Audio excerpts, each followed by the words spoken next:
You've read the title, you know exactly what this is. Now, if you know me, Gibson Epiphone, literally one of my favorite brands of guitars ever. I mean, you can literally tell because Epiphone, Gibson, and I mean, you can see where that's going. Now, obviously, when this opportunity came along, how could I turn that down? Now, I've had this a secret for literally like, I don't know, 3 or 4 months now. It's been since like February or something like that. And because of COVID, thank you, COVID, I really haven't been able to say anything for literally that long because I haven't been able to go and visit them or anything like that. Until Tuesday. Me and Rosie travelled up on Monday. We had a little bit of time out on Monday and then we had some time out on Tuesday morning. Then Tuesday afternoon, we went to Gibson HQ. Now, we started off with a little tour of the place, which included like all the guitars that you can see on the walls. It also included the custom workshop where you can go and get custom guitars built over in Nashville. And then I cracked on and played a bunch of guitars. So I started off with some Epiphone ones because I didn't want to be cheeky and be like, hey, most expensive? Yes, please. So we cracked on with some Epiphone ones to start with. I started with some of the Prophecy collection, including the Extura, which is kind of like an Explorer. It was actually really cool. I proper love the Explorer style shape of it. And I've not really had one like this before, so it's pretty cool to try out anyway and see if I like the feel of it, you know? I played a little bit of Muse's Reapers. And then I sat down on the floor for some reason and played some McQueen's Tie Your Mother Down.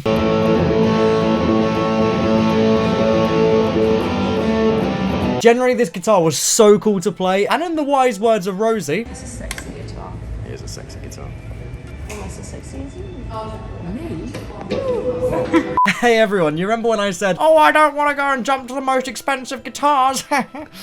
Yeah, that didn't last very long. You see this guitar right here? It's always been a dream of mine to have like the Gibson equivalent, so I saw the Gibson equivalent and I went and played it. This is like the one I have at home, like my main one. And what guitar is that kind? It's a 335.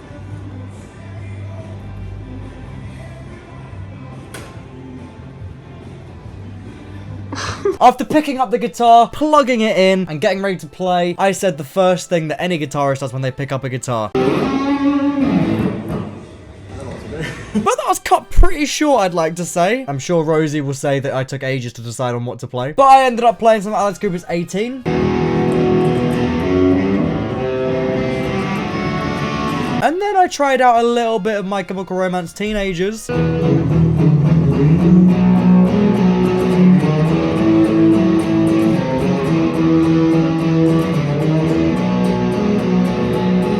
Now, this guitar here was literally one of my favorites I've ever played. I'm not even joking. It's so cool. It feels amazing. It's one of the prettiest guitars ever. And, you know, in my opinion, it's probably the best guitar out there. Just saying. I then tried out one of Epiphone's Muse guitars. This was a Les Paul. And Rosie really liked this one because it was sparkly. For some reason, my brain didn't say, oh, you should play some Muse. No, it was like, play some Foo Fighters. So I played one of their songs called Razor, which isn't really that known, but it's a good song.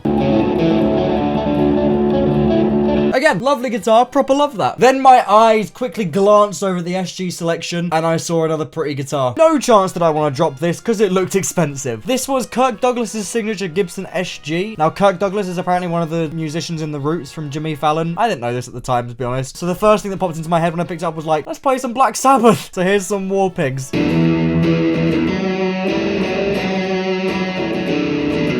And then I also played a bit of The Pretender by Foo Fighters and Rosie sneezed. Is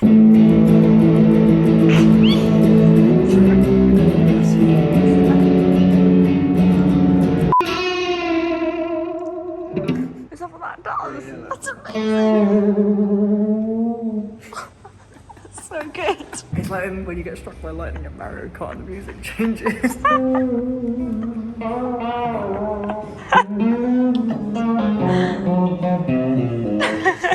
Obviously, putting these back on their specific hangers was dreadful for me. No chance that I want to be knocking these. So we headed to the acoustic section. And me being stupid and saying that I don't want to knock these guitars, I bonked a £2,000 guitar.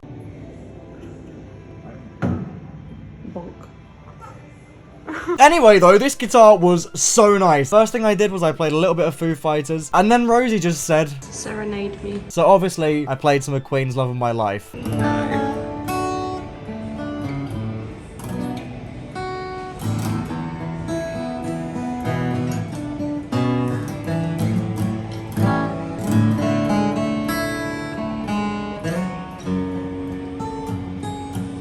Again, this guitar being such a nice acoustic guitar, probably one of the best acoustic guitars I've ever played. I continued playing just a little bit more, played a little bit of Aerosmith's Seasons of Wither.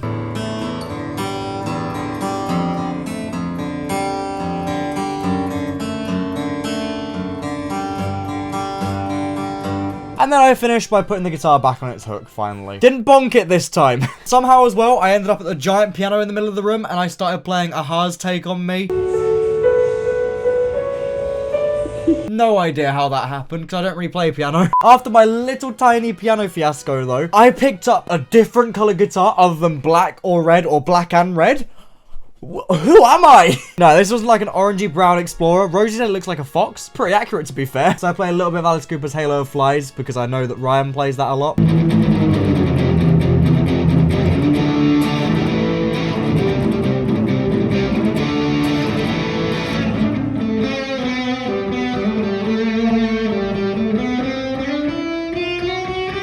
And actually, it sounded amazing. This is actually a really cool guitar to play because I've never really played one of these sort of guitars before. And when I have, it's been, you know, a very low-end guitar. So I played a tiny bit more of it, played a bit of Green Day's Holiday.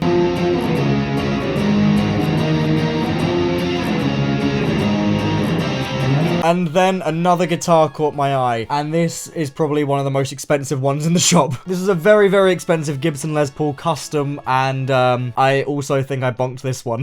It was heavy, but it sounded really good. I didn't plug it in, but I just noodled with it, like unplugged, and it still sounded amazing, felt amazing, and it was great. Anyway, by the end of all this, they said to me I can bring a guitar home with me. Obviously, I don't want to take the piss and be like, I'll have the most expensive one, please. So after looking around, considering what I wanted, I settled with an Epiphone Flying V for the time being. With this one. Wait.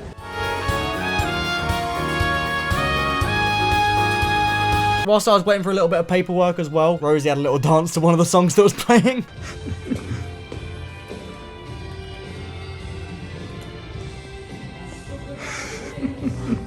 And yeah, then I logged this through London for a little bit, on the train back home, through the tubes and whatever else, and now I've got a Flying V. And here it is! Oh, and you can bet that I'm going to be playing this in a couple of covers coming very soon. So yeah, that's the big news. I had a really cool time up there as well, so thanks to them for having me. Thanks to all of you for supporting me as well, because without you guys, I would never have been able to go up there probably. I will be back up there again next month at some point, and a little birdie might have told me that we might be trying to plan a little event there at some point, which you guys might be able to come along to with some other YouTubers there maybe too. You didn't hear it from me though. And also, massive huge shout out to Rosie for coming along to London with me for a few days and just having a lovely time, and for helping me film and literally being so supportive throughout all of this as well. She's literally the best. Rosie, I love you lots. Anyway, thank you all for watching. Really appreciate it. Thanks for all the support. And I hope you're as excited as I am for all of this, because it's really cool and it's amazing for me. Thank you for watching. Leave a like and subscribe if you enjoyed and want to see more in general. There is some brand new videos coming out very soon, including Tea Part 2 with Rosie. And also I've got some Twitch highlights coming out as well, because I've been streaming over there a little bit more as well. So if you want to check that out, link in the description. Also, go check out Rosie as well, because without her, probably none of this would have been possible this weekend, because I'm not good at filming on my own. Anyway, thanks very much, everyone. See you soon. Bye!